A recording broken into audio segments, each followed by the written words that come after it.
Actualmente, las sociedades modernas dependen de constantes flujos de información que permiten su progreso a lo largo del tiempo. Estar al tanto de los sucesos es esencial y para ello recurrimos a diversas herramientas como diarios en papel, digitales, emisoras de radio o contenido audiovisual. En España, un gran porcentaje de la ciudadanía recurre a las cadenas de televisión y a sus informativos para satisfacer esa necesidad, principalmente por la comodidad y la gratuidad de los contenidos. Los informativos de Telecinco son un referente para muchos españoles, que califican el medio como el más abierto de todos en sentido político, por lo que no es de extrañar que su audiencia supere con creces la de Antena 3, La Sexta, 4 o Televisión Española. Detrás de las figuras más relevantes del informativo, como Pedro Piqueras, David Cantero, Isabel Jiménez, José Ribagorda o Carmen Chaparro, se esconde el duro y continuo trabajo que realizan los periodistas en la redacción. Uno de ellos es José Antonio Vallés, redactor de Política Nacional y encargado de los contenidos relacionados con defensa. Licenciado en Geografía e Historia y Periodismo, las funciones desempeñadas por Vallés en la redacción se han hecho virales desde su llegada en 1998, y más a día de hoy, cuando estamos inmersos en un panorama político inédito hasta la fecha.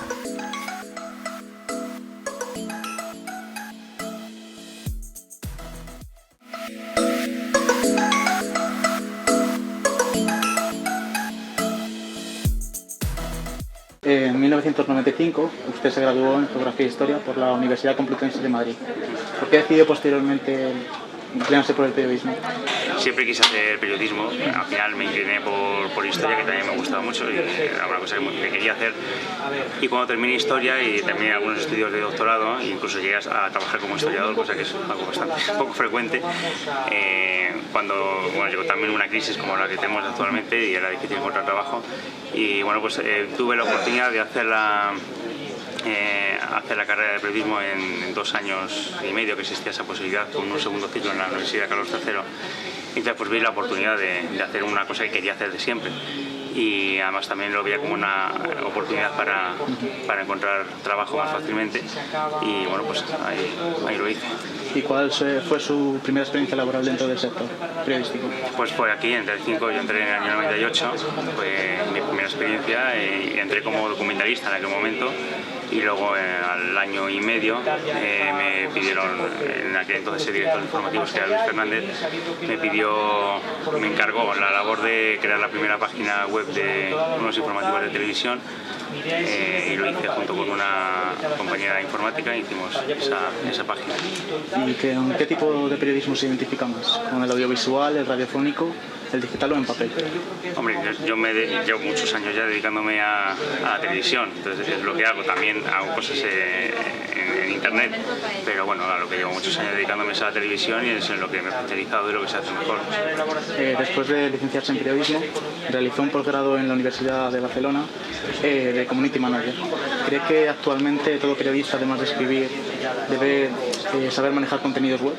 Sí, yo creo que es fundamental ahora para cualquier periodista tener un buen manejo de las herramientas que Internet nos ofrece. Es fundamental ahora para un periodista manejarse con todas las herramientas web y es imprescindible para el futuro. Tenemos mucha información en la web y saber manejar todas esas herramientas, tanto para nuestro trabajo como para incluso crear nuestra propia marca personal, es fundamental. Y en el futuro, bueno, ya en el presente, las redacciones de Internet y las redacciones tradicionales están fusionadas, es imprescindible.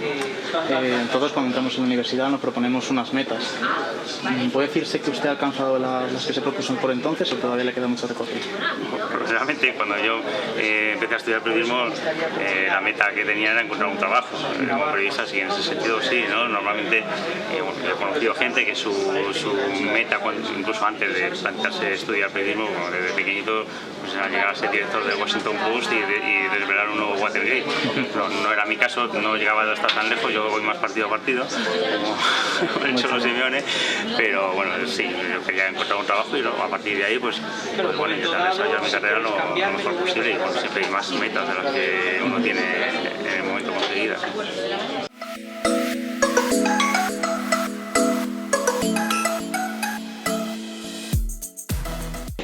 Como ha dicho antes, entró en Telecinco en 1998 como documentalista de informativos. ¿Qué es lo que más le sorprendió de la redacción al llegar? Bueno, pues aquel momento fue un momento realmente apasionante, porque yo entré con un grupo de gente que llegamos aquí como grupo de apoyo para la digitalización de los informativos de la redacción. En aquel entonces se trabajaba en analógico y Telecinco se embarcó en un proyecto de digitalización de toda la redacción. Era la primera televisión en España que lo hacía y claro, pues era un reto apasionante, increíble ver cómo se pasaba de funcionar con cintas. Aquí se llegaba, se metía la cinta en un reproductor, se grababa al otro, se cogía con un montador, se cogía todo aquello, se llevaba a emisión corriendo, se metía ahí para que se fuera una cosa que ahora suena del paleolítico, y se pasó todo eso a cambiar el modo de trabajo, el modo de producción completamente, y los redactores pues pasaron a funcionar pues en el ordenador y hacer todo el proceso de trabajo en su propio ordenador. En ocasiones ciertos contenidos emitidos por Mediaset son calificados por la prensa o la audiencia como sensacionalistas o incluso telebasura.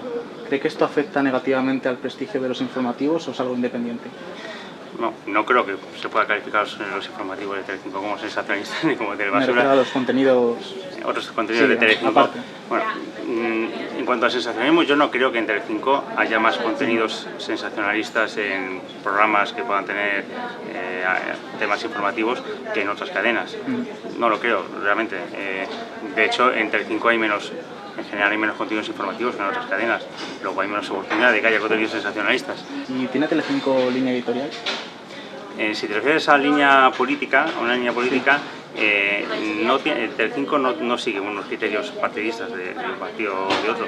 Yo en el tiempo que llevo trabajando aquí, haciendo información política, nunca hemos seguido una línea de un partido político. La línea editorial que se sigue aquí, en general, la que se ha seguido en todo el tiempo que yo llevo aquí, es mantener una equidistancia en ese sentido con los partidos políticos, un respeto con todos los partidos políticos. Eso en términos generales. Luego puede haber criterios empresariales en algún momento dado concreto, pero esa es la línea que siempre se ha seguido y yo creo que es lo que la gente además valora especialmente de Informativos Telecinco. Si tuviera poder de decisión dentro de la empresa, ¿qué factor potenciaría? Pues mira, si tuviera poder de decisión, aumentaría la plantilla,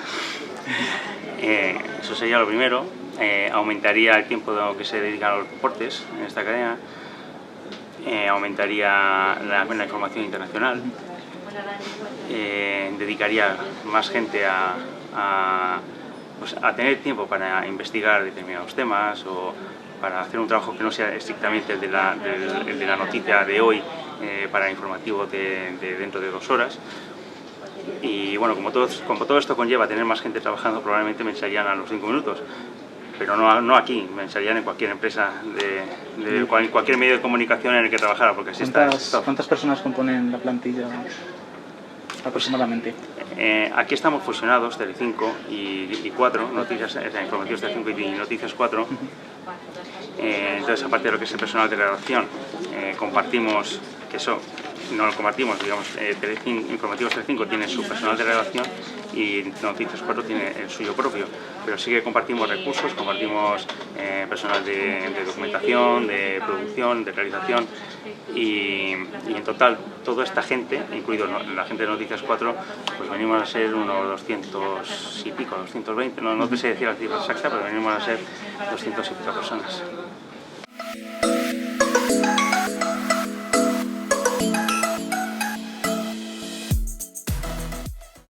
¿Cómo es el día a día de un redactor de política nacional en los informativos de Telecinco?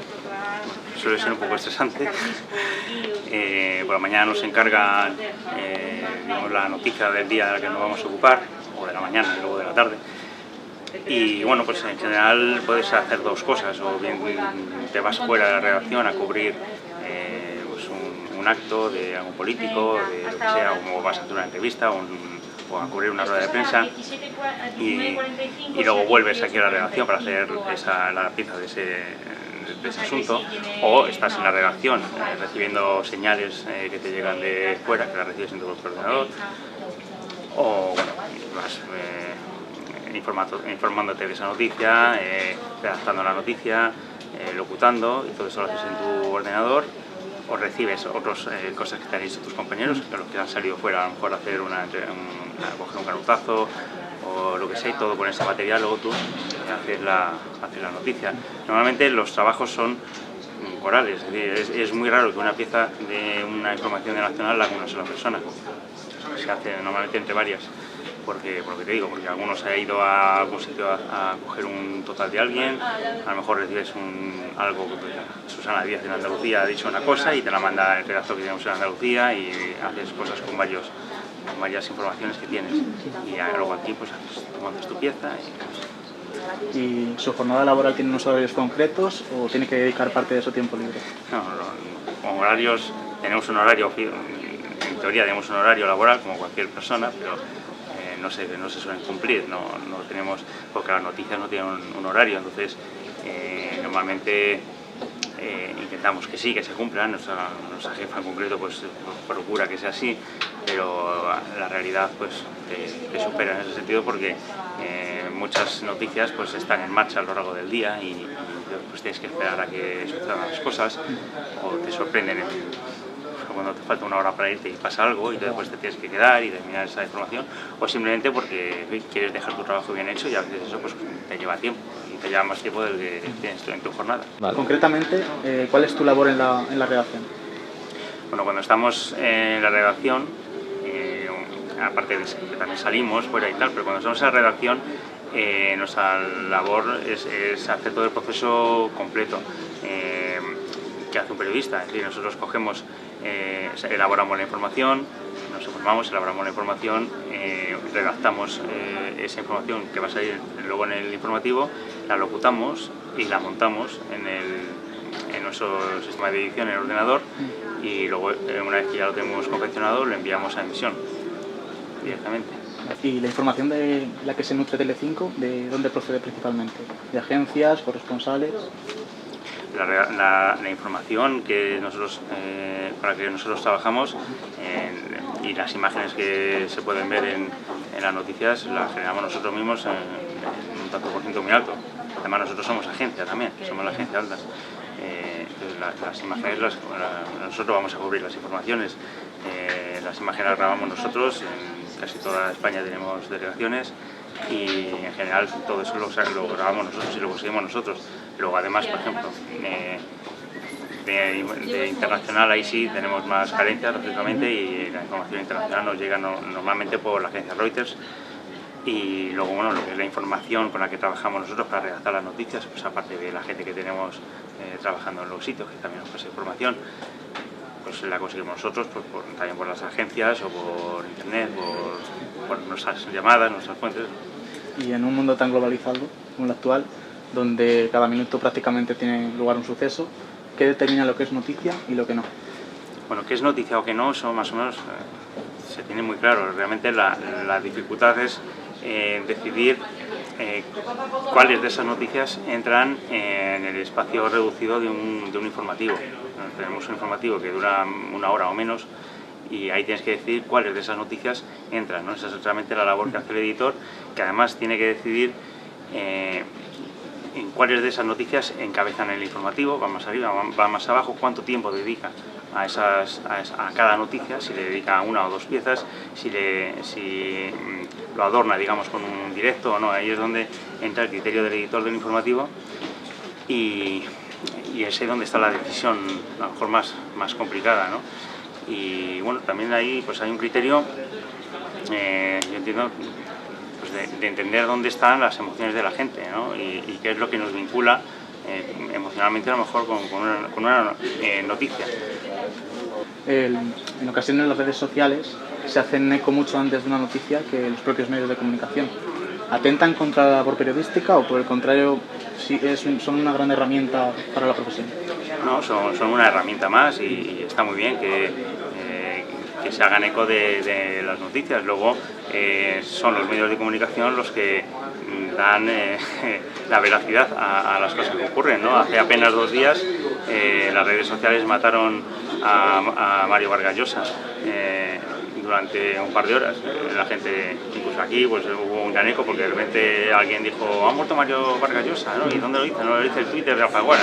Y bueno, todo el mundo se revolucionó porque había muerto Mario Vargas Llosa, pero es la gente que ve en las redes sociales que han muerto Vargas Llosa, como ocurrió hace 2 días, pues luego acude a un periódico para ver si eso es verdad, porque realmente es ahí donde tú ves si eso es verdad o no, ¿no? Y no era verdad, era un perfil falso y no era verdad, pero las redes sociales mataron a Mario Vargas Llosa y como eso ha pasado más veces. ¿Cree que el panorama mediático español es bueno o tiene cosas que mejorar?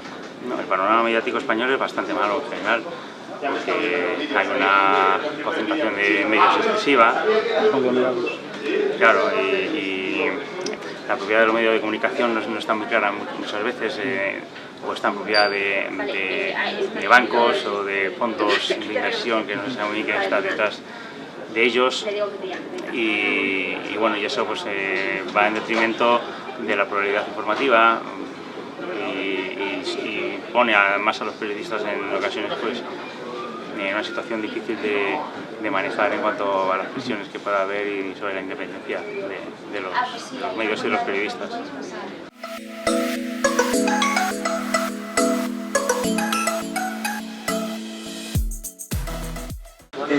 Con tu experiencia en la profesión, ¿qué consejos darías a los estudiantes de periodismo? Bueno, podrías dar muchos consejos, pero uno que daría, por ejemplo, sería que os forméis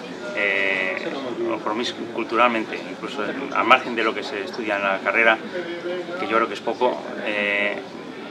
Yo creo que hay que intentar tener una formación más extensa, porque muchas veces te encuentras en la tesitura de entrevistar a alguien, lo vais a encontrar en muchas ocasiones, y la situación que se produce es que te encuentras con alguien que es intelectualmente mucho más formado que tú, y culturalmente también, y se produce una situación, yo creo, un poco complicada de enfrentarte a una persona con un nivel mucho más alto que tú, y si el nivel cultural que tiene el entrevistador es muy bajo no se da ni cuenta, pero si no, el entrevistado desprecia al entrevistador, y eso es para la entrevista muy complicado. Podemos decir que el principal atributo de un periodista debe ser que debe estar muy cultivado.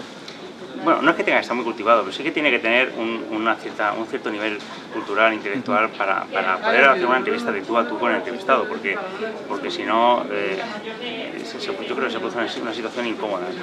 Pero como atributo, el principal atributo del periodista, yo creo que tiene que ser la honestidad, la verdad. O sea, yo creo que la honestidad a la hora de encarar las informaciones y el trabajo que realizas es fundamental, ¿no? Y yo creo que eso va un poco en la firma, que cuando tú firmas una información, un vídeo o un artículo en prensa, no es una cuestión de vanidad, de decir, mira, esta es mi firma, yo estoy haciendo esto, sino es tu manera de decirle a la gente que estás siendo responsable de lo que estás escribiendo y que estás siendo honesto con lo que estás contando, ¿no? Porque lo que tú estás escribiendo y contando a la gente tiene una función, y estás creando opinión realmente, o estás ayudando a formar opinión a la gente con lo que estás haciendo, y eso es, sí, yo creo que eso es muy importante y eso hay que tenerlo muy en cuenta. ¿Y qué es lo más desagradable de la profesión? Sí, algo. Sí, hombre, hay muchas cosas desagradables, ¿no? Y yo lo más desagradable que he vivido pues ha sido que mataran a un compañero, que asesinaran a un compañero en Irak, por ejemplo, ¿no? A José Couso. Y bueno, situaciones como esa, no tan graves como esa, pues hay más, ¿no? Que te insulten en una manifestación. Sí, bueno, pero en comparación con eso, pues no hay nada, ¿no? Ciertamente. ¿Y lo más agradable? Pues lo más agradable es sentirte satisfecho del trabajo que has hecho, ¿no? Hacer un reportaje propio, algo que has propuesto tú, que has investigado tú, que a lo mejor solo has sacado tú ese día, ¿no? Y ver que has podido sacar provecho a esas imágenes que has conseguido, o esa información, y que la has podido contar de manera muy clara y fácil de entender, y salir del trabajo diciendo, me ha quedado muy bien, ¿no? ¿Merece la pena dedicarse al periodismo? Sí, claro que sí. Si te gusta y crees en la labor que haces, yo creo que es una profesión realmente bonita, y la única pega es que no puedas desarrollarla como quieres, o con dignidad, ¿no? Pero si la puedes desarrollar con dignidad, yo creo que desde luego que es una profesión de las más bonitas que se pueden hacer. Bueno, pues muchas gracias por la entrevista y por tu Nosotros. tiempo.